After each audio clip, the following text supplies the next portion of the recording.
Well, hi, team. Thank you for showing up for your learning and continuing to progress through your Delta Math practice. In this video, we're going to look at various transformations of functions. And there's new stuff here. We're not only looking at quadratic functions with these problem types, we're also being introduced to, well, new parent functions.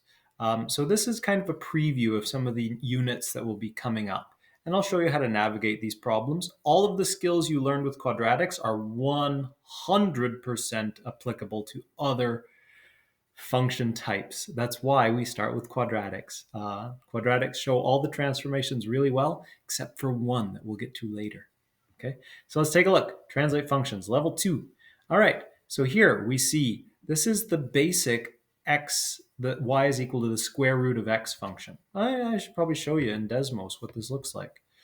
Y is equal to, oh man, this guy's in my way. There, I need him open. And I need that, the square root of x. See? The square root of x is like 1/2 of a parabola on its side. It is a function because it passes the vertical line test. And there you go. So that's what it looks like. But if I have something like what they want here, x minus 5 plus 1, well, I know that if I subtract from x's, that it tends to go in the positive direction, like that. And that if I add to y's, like this, it tends to go up like that. View like that. Okay, so that will be the correct answer.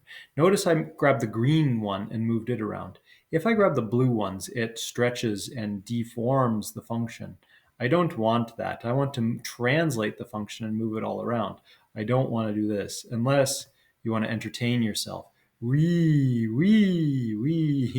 Okay, so let's put it back.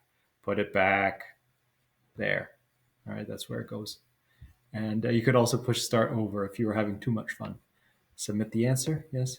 Hooray! My knowledge of quadratics paid off with square root functions. Let's take a look and find some other kinds of functions. Here's a quadratic function. So it's x plus 3 and then all squared minus 4. So I know that this will move -3 in the x direction and -4 in the y, because that one that's with the x is a sign flipper. Hooray! Really, I should have you do a lot of these because they're really fast, aren't they? When you know. And then that's the same problem, except it's plus 4. Give me a new one. That's also a quadratic. That's also a square root. We've seen that. Oh, that was a cubic. I should have shown you that one. Here's a cubic. Okay? X cubed plus 1. Well, here is x cubed. It looks like a parabola, but one side of the parabola, it does this instead of doing this. Okay, that's what it is. All right, so this one is plus 1, so it's going to go up there. That's not in the brackets with the x, so it's just everything gets lifted up by 1.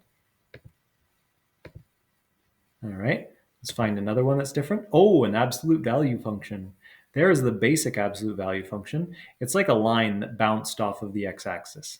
Okay, and this one is going to move 3 points to the left and 4 points up. Okay, so these are translations of functions. These are all different translations. Submit answer. Yes. And then you can see here, they say what to do. Shift left 3 units because x plus a, right?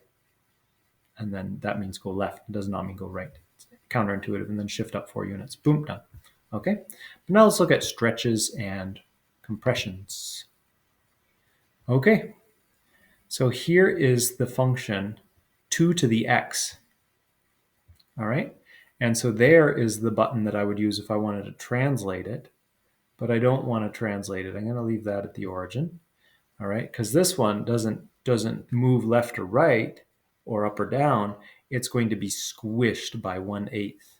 Oh, look, I could grab this point and squish that by 1/8 if that came down to there.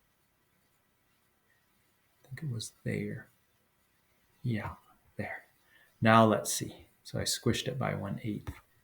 Submit answer. Yes. Hooray! Yeah. So let's stretch and compress some more functions. This is 1/4 of the absolute value of x. Oh, look. 4 compresses by 1/4 to become 1. Okay.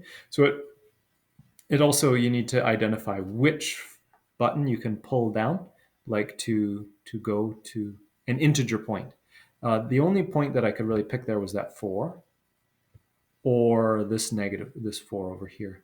Okay, if I try this one, it just won't snap to a point, right? Like I can line it up nice and nice, but then it snaps it to a half, or no, it doesn't quite snap to where I want it, does it? So I need to grab this one and pull it down there to get it to go down by a quarter. Okay, so let's see if that's correct. Of course it is. Yay! Let's look at some that are stretches. Oh, 3x squared. Well, that's going to be easy because that's a quadratic. We know about that. Well, I can't use 4 because if I multiply that by 3, it's going to be off. But this one here I can do way up to 3. And maybe I have some fun too, and I practice moving that around and making the quadratic dance. Dance for me! Dance for me!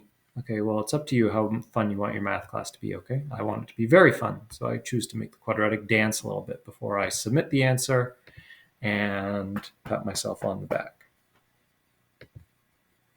4 times the absolute value of x. Again, I can't do that one. That will go to 16. That will go to 12. But this 2, it would go to 8. So let's bring that up to 8. And that's correct. That's the right stretch. Yes, great. So that's how you manage to work with these new function types, applying what you learned about quadratic functions. Because this is new stuff, I changed it so there's no penalty for wrong answers. You just get to try until you get a bunch right. All right, bye for now, everyone. I hope this is fruitful. Your math practice is fruitful today. Any questions, send me a screenshot, hit me up by email, or otherwise find me on Tuesday. Bye for now.